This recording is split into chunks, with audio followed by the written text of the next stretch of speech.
Friends, welcome to our channel. Andhra Pradesh రాష్ట్రంలో నిర్వహించినటువంటి 16,000కి పైగా పోస్టులతో మెగా డిఎస్సికి సంబంధించి నిన్న అఫీషియల్గా మనకి మెరిట్ లిస్ట్ అనేది రిలీజ్ చేసినటువంటి విషయం తెలిసిందే కదా. ఈ యొక్క మెరిట్ లిస్ట్లో వచ్చినటువంటి అభ్యర్థులకి సంబంధించి అసలు ఎవరికి జాబ్ వస్తుంది, ఎవరెవరికి జాబ్ రాదు అనేది ఈ వీడియోలో అయితే డిస్కస్ చేయబోతున్నాను. కాబట్టి ప్రతి ఒక్కరు కూడా వీడియోని లైక్ చేసి ఎండ్ వరకు చూడండి. అండ్ ఈ యొక్క వీడియోలో మీకు ఆ యొక్క లిస్ట్లో మనం ఎలా చెక్ చేసుకోవాలి మన నేమ్ అనేది అది కూడా చెప్తాను.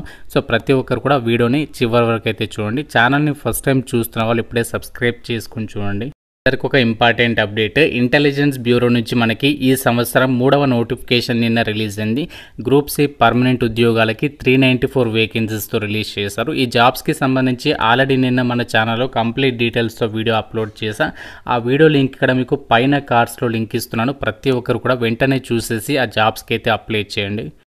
లోకి వెళ్ళినట్లయితే department of school education government of Andhra Pradesh వాళ్ళు నిర్వహించినటువంటి ఈ యొక్క ఏపీ డిఎస్సికి సంబంధించి మెగా డిఎస్సి 2025 మెరిట్ లిస్ట్ అనేది అఫీషియల్గా అయితే డిక్లేర్ చేయడం అనేది జరిగింది. ఇక్కడ మీరు మెసేజ్ బోర్డులో కూడా ఇచ్చారు. ఈ యొక్క లింక్ పైన క్లిక్ చేసినట్లయితే సో మీకు డైరెక్ట్గా మెరిట్ లిస్ట్కి సంబంధించినటువంటి ఒక జనరల్ మెరిట్ లిస్ట్ 2025కి సంబంధించి మీరు ఏ పోస్ట్కి అయితే అప్లై చేశారో ఆ పోస్ట్కి సంబంధించి మీకు ఎంత ర్యాంక్ వచ్చింది అన్ని డీటెయిల్స్ అనేవి ఇక్కడ మీరు తెలుసుకోవచ్చు అనమాట.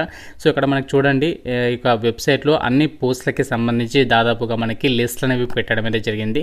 సో ఇక్కడ మీరు చూడొచ్చు, పీఈటీకి సంబంధించి ఇక్కడ సబ్జెక్టుల వారిగా ఇచ్చారు. అండ్ అలాగే పీజీటీకి సంబంధించి అండ్ అలాగే ప్రిన్సిపల్, స్కూల్ అసిస్టెంట్లు అండ్ ఇక్కడ ఇంకో కొంచెం కిందికి స్క్రోల్ డౌన్ చేసినట్లయితే మీకు ఎస్జిటికి సంబంధించి కూడా లిస్ట్ అనేది అప్డేట్ అయితే చేశారు.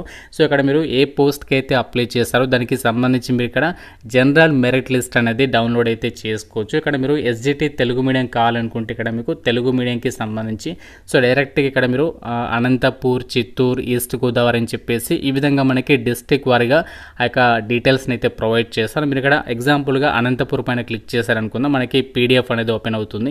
సో మీరు డైరెక్ట్గా డౌన్లోడ్ చేసుకొని ఓపెన్ చేసిన తర్వాత సో ఇందులో మనకి ఇక్కడ చూసినట్లయితే ఇక్కడ ఈ యొక్క జనరల్ మెరిట్ లిస్ట్లో ఏంటి అంటే ఇక్కడ ఏమేమి డీటెయిల్స్ ఉన్నాయంటే చూడండి, ఇక్కడ ఫస్ట్ సీరియల్ నెంబర్ ఇచ్చారు, తర్వాత క్యాండిడేట్ ఐడి ఉంటుంది, తర్వాత మీ యొక్క నేమ్ అనేది ఇచ్చారు, father name, date of birth and మీ యొక్క జెండర్, క్యాస్ట్ అండ్ మీరు ఈడబ్ల్యూఎస్ వాళ్ళ కాదా అని చెప్పేసి ఇచ్చారు. And local or non local అని చెప్పేసి and ex servicemen, physically handicapped, total score అంటే మీకు వచ్చినటువంటి మార్క్స్ ఎన్ని అండ్ మీకు వచ్చినటువంటి ర్యాంక్ ఎంత అన్ని డీటెయిల్స్ని అయితే ఇక్కడ ఈ లిస్ట్లో అయితే ప్రొవైడ్ చేయడం అనేది జరిగింది. ఈ యొక్క లిస్ట్లో ఏంటి అంటే మీరు డైరెక్ట్గా మీరు ఇక గూగుల్ డ్రైవ్లో ఓపెన్ చేస్తారు కదా, ఓపెన్ చేసిన తర్వాత ఇక్కడ మీకు సెర్చ్ ఆప్షన్ కనిపిస్తుంది కదా, ఈ యొక్క సెర్చ్ ఆప్షన్ దానిపైన క్లిక్ చేసేసి సో మీరు ఏంటి అంటే మీ యొక్క నేమ్ అనేది ఫైండ్ చేయండి. ఇక్కడ మీరు మీ యొక్క నేమ్ అనేది ఈ విధంగా మీరు టైప్ చేశారనుకోండి.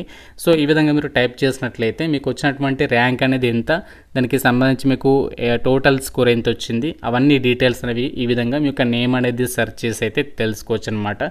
సో ఈ విధంగా మీరు ఏ పోస్ట్కి అయితే అప్లై చేస్తారో దానికి సంబంధించి మీ యొక్క డిస్ట్రిక్ట్కి సంబంధించినటువంటి లిస్ట్ అనేది మీరు ఈ యొక్క వెబ్సైట్ నుంచి డౌన్లోడ్ చేసుకుని చెక్ చేసుకోవచ్చు. టీజీటీఏ కాకుండా మీరు ఇక్కడ టీజీటీకి అప్లై చేస్తే టీజీటీకి సంబంధించి ఇక్కడ స్టేట్ అలాగే జోన్ 1, జోన్ 2, జోన్ 3, జోన్ 4 అని చెప్పేసి ఇచ్చారు.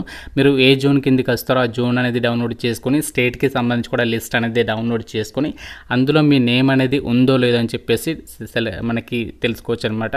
సో మీరు చెక్ చేసుకున్న తర్వాత మీకు ఎంత ర్యాంక్ వచ్చింది అనేది కూడా డెఫినెట్గా అయితే కామెంట్ అయితే చేయండి. సో ఇలా మీరు డైరెక్ట్గా వెబ్సైట్ నుంచి లిస్ట్ అనేది డౌన్లోడ్ అయితే చేసుకోవచ్చు. సో ఇది మనకి ఫైనల్ సెలక్షన్ లిస్ట్ అయితే కాదు, మనకి జనరల్ మెరిట్ లిస్ట్ అనమాట. మనకి ఫైనల్ సెలక్షన్ అనేది మనకి ఫర్దర్గా డిస్ట్రిక్ట్ వాళ్ళు అయితే అప్డేట్ చేస్తారు. వాళ్ళు మీకు వెరిఫికేషన్కి పిలుస్తారు కదా, కాల్ లెటర్స్ అనేవి ఇస్తారు కదా, అప్పుడు మీకు జాబ్ అనేది వచ్చినట్లు మనకి అర్థమవుతుంది. సో ఇది మనకి జనరల్ మెరిట్ లిస్ట్ అనమాట. ఈ యొక్క రిక్రూట్మెంట్కి సంబంధించి ఎవరైతే అప్లై చేస్తారో వాళ్ళకి సంబంధించి మీరు అఫీషియల్ వెబ్సైట్ నుంచి ఒక జనరల్ మెరిట్ లిస్ట్ అనేది ఇక్కడ మెగా డిఎస్సికి సంబంధించి మెసేజ్ బోర్డు ట్యాప్ చేసినట్లయితే ఈ విధంగా మీకు ఓపెన్ అవుతుంది. ఇక్కడ నుంచి మీరు డౌన్లోడ్ చేసుకోవచ్చు. మెగా డిఎస్సికి సంబంధించి ఈరోజు మనకి న్యూస్లో వచ్చినటువంటి ఇన్ఫర్మేషన్ కనుక చూసినట్లయితే మెగా డిఎస్సి మెరిట్ జాబితాలు విడుదల, రాష్ట్ర స్థాయిలో సత్తా చాటిన మహిళా అభ్యర్థులు త్వరలో సర్టిఫికేట్ల పరిశీలన అనంతరం పాఠశాలలోకి అని చెప్పేసి ఒక అప్డేట్స్ అయితే వచ్చాయి. మెగా డిఎస్సి 2025 అభ్యర్థులకి సంబంధించినటువంటి మెరిట్ జాబితాలని పాఠశాల విద్యాశాఖ మనకి నిన్న రాత్రి విడుదల చేసింది. సెకండరీ గ్రేడ్ టీచర్స్ అంటే ఎస్జిటి అలాగే స్కూల్ అసిస్టెంట్లు, పోస్ట్ గ్రాడ్యుయేట్ టీచర్స్, అలాగే ట్రైన్డ్ గ్రాడ్యుయేట్ టీచర్స్, ప్రిన్సిపల్ పోస్టులకి వేరువేరుగా మనకి మెరిట్ లిస్ట్ అనేవి ప్రకటించడం అనేది జరిగింది. మొత్తంగా మనకి 16,347 పోస్టులతో ఈ యొక్క డిఎస్సి అనేది నిర్వహించగా ఇందులో మనకి 3,36,307 మంది అభ్యర్థులు అప్లై చేయడం అయితే జరిగింది. వారిలో 3,12,500 మంది అయితే ఎగ్జామ్ అనేది అటెండ్ చేయడం జరిగింది. ఇందులో మనకి పోస్టులు కేటగిరీల వారీగా పాఠశాల విద్యాశాఖ వారి ర్యాంకులు అయితే ప్రకటించింది. వీటి ఆధారంగా ఆయా జిల్లాల్లో అభ్యర్థులని సర్టిఫికేట్ల పరిశీలనకి అయితే పిలవడం జరుగుతుంది. సో పిలిచేసి మీకు డైరెక్ట్గా ఈ యొక్క జాబ్స్కి అయితే ఎంపిక చేయనుంది. మెరిట్ జాబితాల ఆధారంగా ఉద్యోగాలకి పరిగణలోకి తీసుకున్నటువంటి అభ్యర్థులని సర్టిఫికేట్ల పరిశీలనకి పిలుస్తారు. ఈ పరిశీలన అనంతరం అర్హులైనటువంటి వారిని ఉద్యోగానికి ఎంపిక చేస్తారు. జిల్లాల వారీగా ఈ ప్రక్రియ కొనసాగుతుంది. ఈ నెల ఎండింగ్ వరకు కూడా మొత్తం ప్రక్రియ పూర్తయ్యే అవకాశం అనేది ఉంది అని చెప్పేసి అయితే చెప్తున్నారు. సర్టిఫికేట్ల పరిశీలనకి పిలిచిన వారంతా ఉద్యోగాలకి ఎంపికైనట్లు కాదని పరిశీలన అనంతరం వెల్లడిస్తారని చెప్పేసి మీకు ఇక్కడ డిఎస్సి కన్వీనర్ ఎంవి కృష్ణారెడ్డి గారు అయితే మనకి క్లియర్గా క్లారిటీ అయితే ఇవ్వడం జరిగింది. ఇదిలా ఉంటే ప్రిన్సిపల్ కేటగిరీలో చింతల గౌతమ్ 75.5 మార్క్స్తో ఈ యొక్క ఆంధ్రప్రదేశ్ స్టేట్లో టాపర్గా నిలవడం అనేది జరిగింది. శ్రీకాకుళం జిల్లాకి చెందినటువంటి అన్నెపు శేషాద్రి నాయుడు 96.4 మార్క్స్తో ఎస్జేటీ టాపర్గా నిలవడం అయితే జరిగింది. అండ్ ఇక్కడ మీరు టీజీటీకి సంబంధించి టాపర్ లిస్ట్ని కూడా మీరు ఇక్కడ చెక్ చేసుకోవచ్చు. ఇంగ్లీష్ సబ్జెక్ట్స్కి సంబంధించి రమ్యశ్రీ వెలగాల 85.43, హిందీ సబ్జెక్ట్స్కి సంబంధించి జి కౌశిక్ శాస్త్రి 88.53. సో ఈ విధంగా ఇక్కడ టీజీటీకి సంబంధించి సబ్జెక్ట్స్ల వారీగా ఎవరెవరు టాప్ స్కోరర్గా నిలిచారు వాటికి సంబంధించి మార్క్స్ అయితే ఇచ్చారు. అలాగే పీజీటీకి సంబంధించి కూడా టాప్ మార్క్స్ అయితే ఇక్కడ ఇచ్చారు. ఇంగ్లీష్ సబ్జెక్ట్స్కి సంబంధించి వారణాసి లక్ష్మీ స్వరూప 87, హిందీకి సంబంధించి రమేష్ రమానకోలను 93.5. ఈ విధంగా ఈ యొక్క రిక్రూట్మెంట్కి సంబంధించి వచ్చినటువంటి మెరిట్ లిస్ట్కి సంబంధించి వచ్చినటువంటి అప్డేట్స్ ఈరోజు న్యూస్ పేపర్లో అయితే రావడం జరిగింది. ఏపీ మెగా డిఎస్సికి సంబంధించి వచ్చినటువంటి మెరిట్ లిస్ట్లో కనుక మీ నేమ్ ఉన్నట్లయితే డైరెక్ట్గా జాబ్ వచ్చేస్తుందంటే అలా మనకి డిసైడ్ అవ్వడానికి లేదు. ఎందుకంటే మనకి ఉన్నటువంటి డిస్ట్రిక్ట్ పోస్టులకి సంబంధించి మీకు వచ్చినటువంటి ర్యాంక్ని పరిగణలోకి తీసుకుని మనము సెలెక్ట్ అయ్యామో లేదా అని చెప్పేసి ఒక క్లారిటీకి అయితే మనము రావచ్చు అనమాట. సో కాబట్టి మీరు ఏ డిస్ట్రిక్ట్ అయితే అప్లై చేస్తారో అంటే మీరు ఏ డిస్ట్రిక్ట్కి చెందినవారో ఆ డిస్ట్రిక్ట్కి సంబంధించి మీకు ఎంత ర్యాంక్ వచ్చిందో అండ్ మీ డిస్ట్రిక్ట్లో ఎన్ని వేకెన్సీస్ ఉన్నాయి అండ్ మీ క్యాస్ట్లో ఎన్ని పోస్టులు ఉన్నాయి అవన్నీ కూడా మీరు చెక్ చేసుకొని సో మీరు అక్కడ క్లారిటీ అనేది తెచ్చుకోవచ్చు అనమాట. మీకు మెరిట్ లిస్ట్లో ఉన్నంత మాత్రాన జాబ్ అనేది రాదు.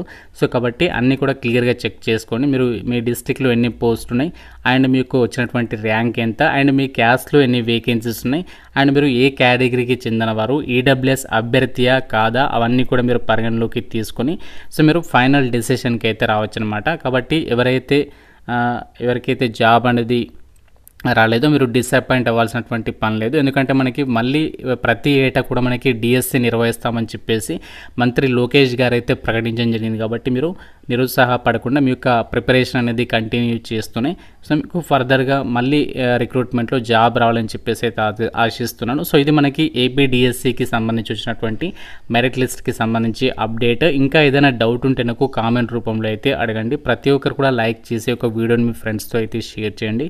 ఛానల్ని సబ్స్క్రైబ్ చేసుకోండి. అలాగే ఇంటెలిజెన్స్ బ్యూరోలో జాబ్స్కి సంబంధించి కూడా ఆ యొక్క వీడియో చూసేసి అప్లై అయితే చేయండి. Thank you so much guys.